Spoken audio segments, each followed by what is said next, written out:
Hi, I'm Femi. Okay, talking about Ethiopia today, you may remember that last November, a regional dispute in the northern part of Ethiopia sparked a government military offensive that has since turned into a full-blown civil war. What will it take to get to peace? That is the question we're asking today on the stream. That is a question that many Ethiopians are also asking themselves. If you're on YouTube, you are on the live comment section.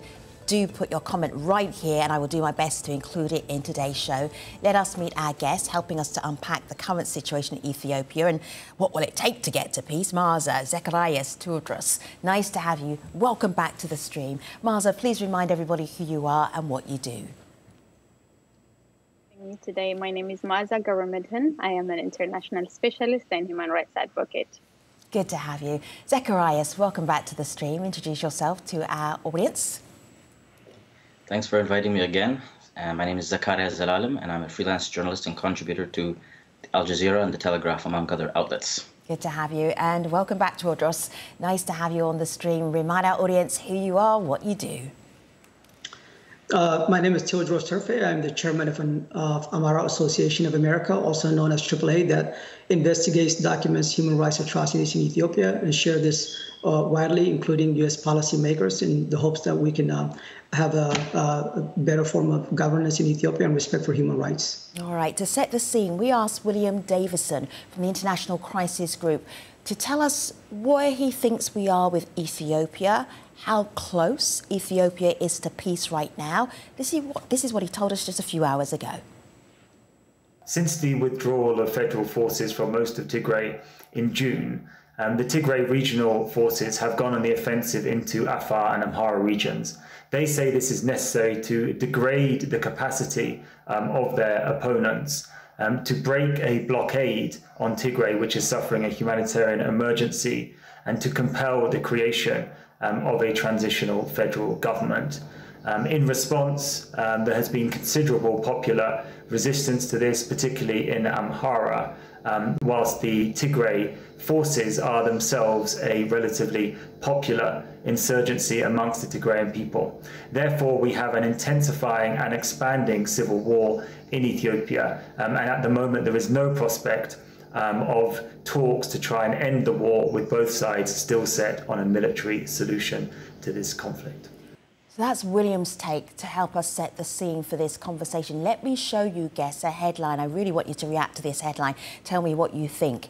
Ethiopia calls all capable citizens to fight in Tigray war. This doesn't sound like we're anywhere close to peace. TEWODROSE, thoughts? Femi, thank you for having this program. As William said, on June 28th, the Ethiopian government declared a ceasefire and removed all Ethiopian military personnel from Tigray. Instead of the TPLF adhering to the ceasefire, they immediately went on a military offensive into Amhara and Afar regions, widening this war. The Amhara people are already suffering a severe humanitarian crisis, with thousands massacred and over 800,000 displaced. Now, as a result of this military incursion by the TPLF, the UNICEF has reported over 674,000 new displacements, and by our own investigation, well over 700,000.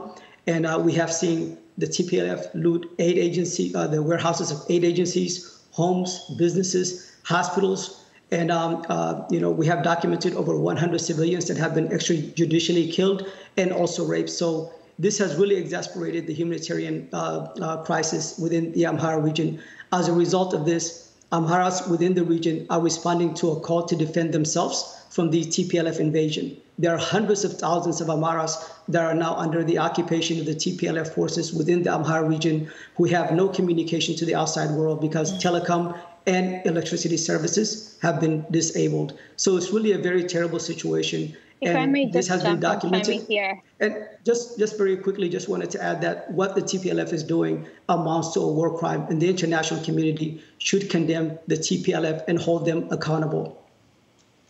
If I may interject here, first of all, the call that was made by the Prime Minister makes the whole war a civil war.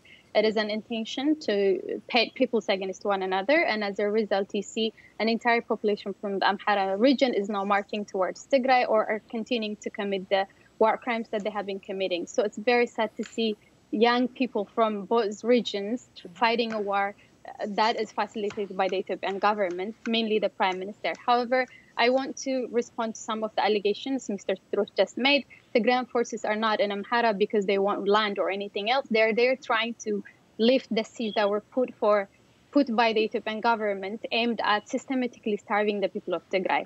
And the Tigray Defense Forces are there in order to force the Ethiopian government to come to a negotiation table and find solution, a peaceful solution and a political settlement to the war that has been waged against the people of Tigray. So no, it's not the TPLF that is committing the war crime, it's rather the Amhara forces and the forces that are allied to the Ethiopian government that continue to rape women in the western part of Tigray, particularly in Humera, and also in the eastern and other parts of Tigray that are still under the control of the invading forces of the Ethiopian government. Let me very quickly, if I can jump in just very quickly.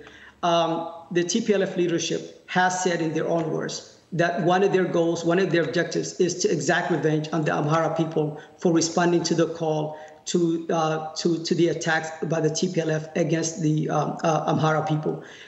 That's absolutely uncalled for. So guess, hold tight, take a pause, take a breath, guess, stop talking just for a moment. I know you haven't finished, but we have a whole load of people on YouTube. Hello, I see you, I hear you. Let me just bring in some of those thoughts. Zacharias, help me out here. Fortuna, Tigray is facing mass starvation induced by the genocidal war taking place.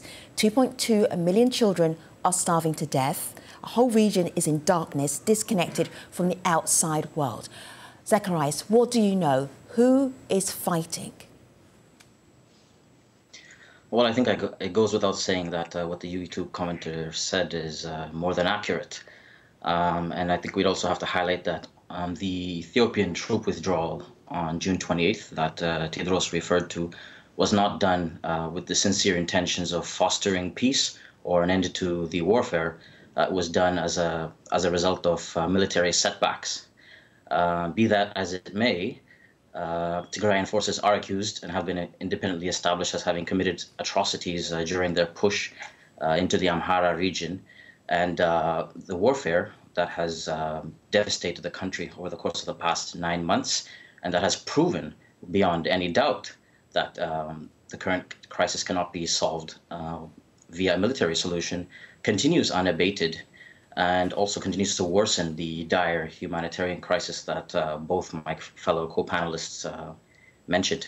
Zacharias, not only has the civil war not died down, that there hasn't been a consistent ceasefire, but Ethiopian armed group, this is the TPLF, says that it has an alliance with Tigray forces, the Oromo Liberation Army, now says it has an alliance with the TPLF, so it is expanding. How did that happen? Zacharias, you take that one. Well, the various military factions involved across the country in all the various military crises ongoing now. Some of them may have contrasting or similarly echoing ideological positions. In the case of the Tigrayan forces and the Oromo Liberation Army, I believe that the sole thing that binds them for the time being is a belief that the Prime Minister Abiy Ahmed must be overthrown, or at least his fighting capabilities must be downgraded.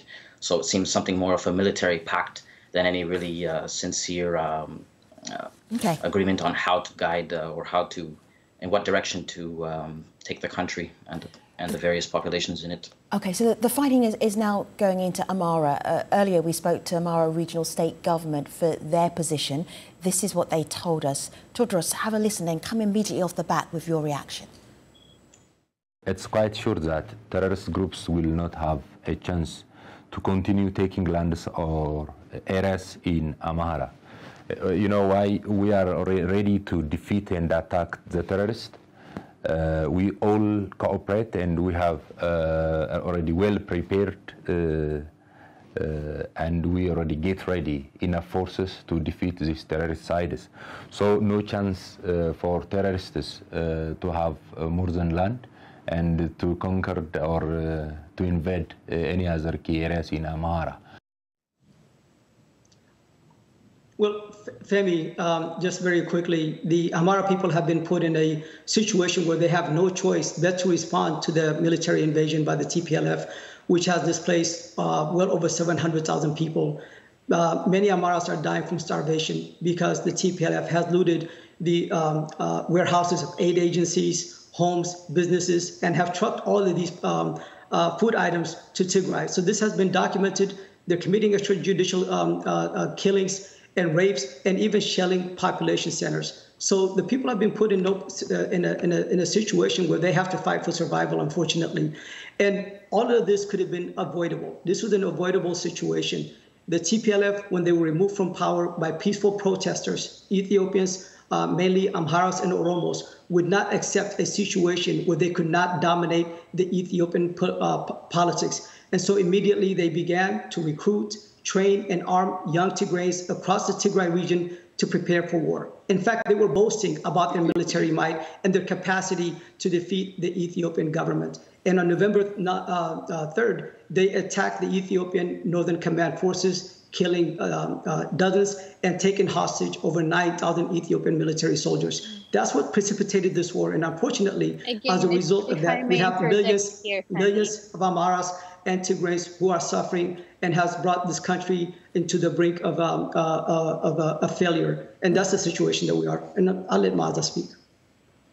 Yeah, these are lies that have been, spoken for by the Ethiopian government, Mr. TEWODROSE himself, and others who actually justify the ongoing genocide upon the people of Tigray. These are words and narratives that have been said by the Ethiopian government in order to not only to justify, but also mobilize Ethiopians to go and attack Tigrayans, not only in Tigray, but also in every corner of the country. First of all, the Ethiopian government did not withdraw from Tigray. The Ethiopian forces were defeated by the Tigrayan forces in different battle fronts, and in order to save face, they had to withdraw some of the remaining forces they had in Mekelle. Ethiopian forces still remain to control and to dominate the western part of Tigray. Eritrean forces are still in eastern part of Tigray, massacring, looting, and murdering innocent people. Right, and so TEWODROSE and Meaza, I just hear you arguing, so I'm just thinking about our audience just trying to listen through this, and if they're not Ethiopian. What are the TPLF, whose region is Tigray, doing in Amhara? What are they doing there? What is the aim there? Sure, and I'll tell you, in the words of the TPLF leadership, one of the objectives is to exact revenge against the Amhara people. And this is not just my words. That is not. UNICEF, about 2 weeks ago, stated that over 674,000 new Amharas have been displaced as a result of the TPLF. Okay, so TEWODROSE, just a moment. So you are saying, just very briefly, thank you, TPLF are in Amhara because they want to exact revenge on Amhara people. That's part of it. That's part of it. All right, because we only have half an hour. Meaza, what are TPLF doing in Amhara as far as you're concerned? First of all, it's not the TPLF, it's the Tigray Defense Forces, and they're there in order to, to lift the siege that has been laid upon the people of Tigray by the Ethiopian government. Two, it's in order to force the Ethiopian government to come to a negotiation table and find a political solution to the ongoing genocidal war. So they're fighting in Amhara to find a political solution. Right? Which doesn't make sense. That doesn't make any sense to me. It's a contradiction. It is in order. It makes absolutely no sense. Order to force the invading forces to withdraw their if the interests of the TPLF... So, take a pause, everybody, one more time. Again, YouTube, I see you. There are a lot of comments here. Hidat asked this. Why is the international community silent while witnessing millions of Tigrayans starving to death and other atrocities? So I added other atrocities because it's not just Tigrayans who are starving to death. There are other things going on. This is where I want to bring in the State Department, the US State Department. This is what they said about Ethiopia on September 1st. Have a listen, have a look. First on Ethiopia. Nearly 1 month after USAID Administrator Samantha Power was on the ground there in Ethiopia, she emphasized the dire humanitarian catastrophe that faces over 5.2 million people. The situation on the ground has only gotten worse since then. From the beginning of the crisis in northern Ethiopia, the United States has called for a negotiated ceasefire and unhindered humanitarian access. The truth is that access has been limited to but a trickle by the government of Ethiopia. So that is what the US State Department is saying. Having heard that and heard other criticisms about aid not being able to get through to people who really need it in Ethiopia. This is what the Prime Minister's spokesperson had to say. Zachariah, stand by. I want you to comment. Let's have a listen first. There were challenges in terms of accessibility through various corridors that the federal government had put into place. If you remember, there were 4 corridors that had been put in place, but because of TPLF's continued aggression and incursion, these corridors, at least 3 of the 4 had failed. So the one that has been available, the recent information that I have and that had been shared as of last time is that trucks were already en route.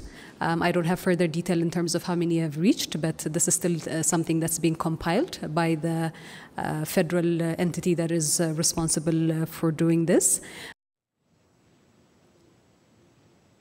Well, aid agency representatives would beg to differ and have clarified to me that in Tigray, where something like 100 or 150 trucks full of emergency food relief need to be delivered daily to the region, it is the Ethiopian government right now that is hindering the transport of such convoys, and there has not been a single delivery since late August.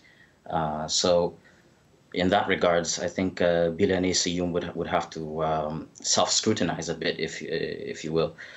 With regards to the greater issue highlighted by the State Department in the preceding video, it is evidently clear that Ethiopia lacks the institutions or the civic society organizations to intervene and mediate this on behalf of, or at least bring the various warring factions and engage them in roundtable dialogue.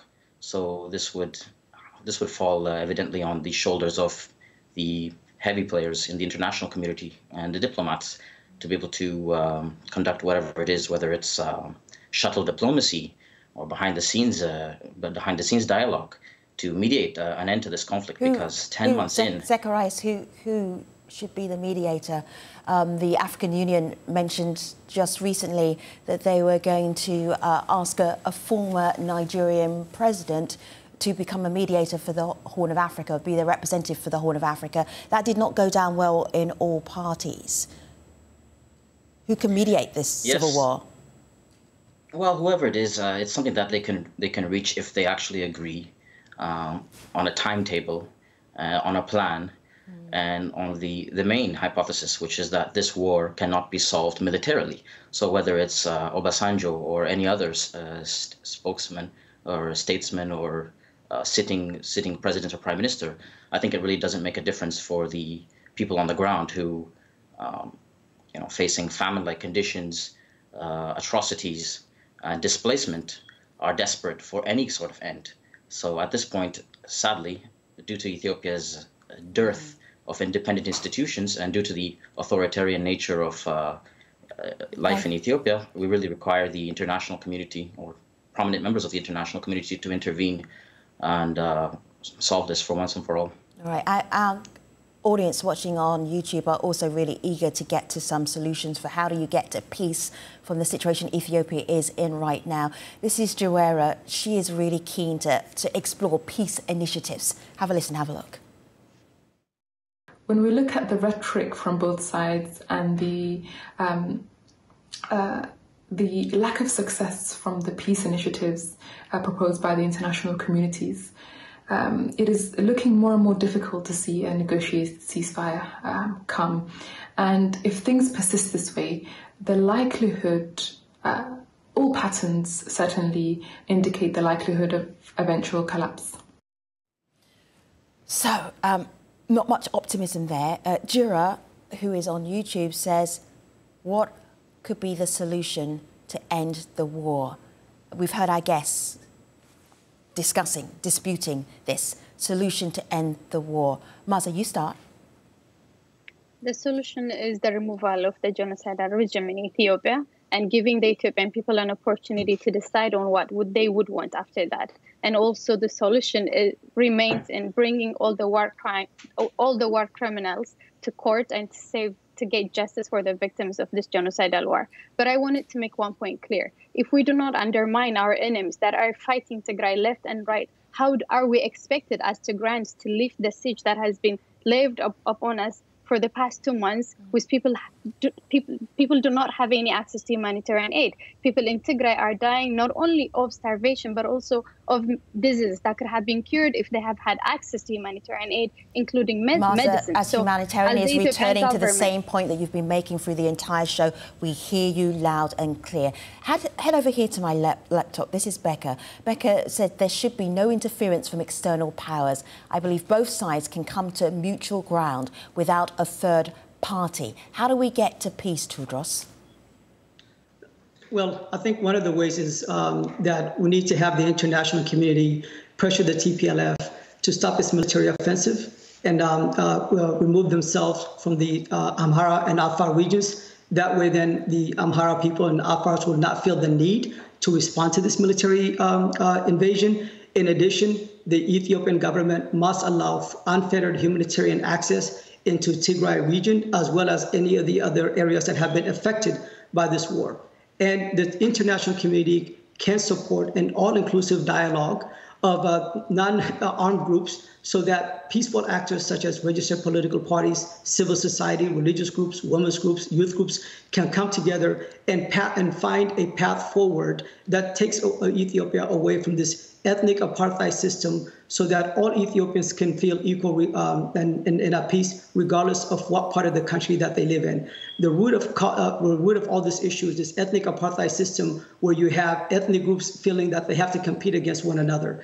And so long as we have this, we're going to continue to have instability in this country. So this is one of the ways that the international community can support Ethiopia to move forward. I'm just looking on my laptop at this, Zacharias, an open call by African intellectuals for urgent action on Ethiopia. I'm just wondering if within Ethiopia, people are asking for the war to stop. Who are the high-profile people? Who are the intellectuals? Who are the influencers who are saying this war needs to stop? Is that happening, or are people getting ready for this war to expand?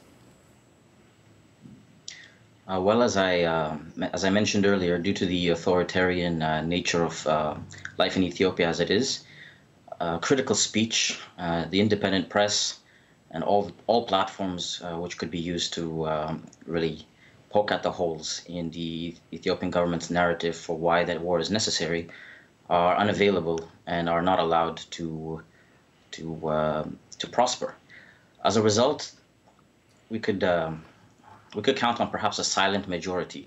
Of course, the average person who, due to the war, is having to shoulder skyrocketing living costs, and is having to, fear that one day his son or daughter, or her son or daughter, may also be forced to join the ranks of whatever nearby warring faction there is. So it's a war that continues to claim lives in the affected regions, as we've highlighted, but will also continue to eventually claim lives in so far unaffected regions if this war is allowed to expand. As such, inclusive dialogue with as many players, including armed entities, is of the utmost importance, including the Tigrayans, the Oromo Liberation Army, and anyone else who's involved in one way or another. We are going to end with a speed round. Have a look here on my laptop. At a crossroads, Ethiopia. Can Abiy and the TPLF make peace? It is a simple yes or no. You may extend it to a sentence, and just a sentence. Zacharias. It is possible, but we're going to have to see a serious toning down of the saber rattling, and cooler heads must prevail. 10 months in, there's no sign of that whatsoever. So it's at this point, it's more of a Hail Mary pitch, I guess. TEWODROSE, your sentence. A lot of optimism. Well, it's not about whether Abiy and TPLF want peace, but I think all Ethiopians do want peace and a path forward to a stable, democratic Ethiopia, and that can be achieved through an all-inclusive dialogue of non-violent actors. Meaza. No, and that's mainly because Abiy Ahmed is a genocidal leader. He needs to be sent to the ICC, not to a negotiation table. All right, thank you so much. I appreciate you, guests. YouTube is on fire. Thank you for being part of our show. We really appreciate your insight and your takes as well. I will see you next time. Take care, everybody.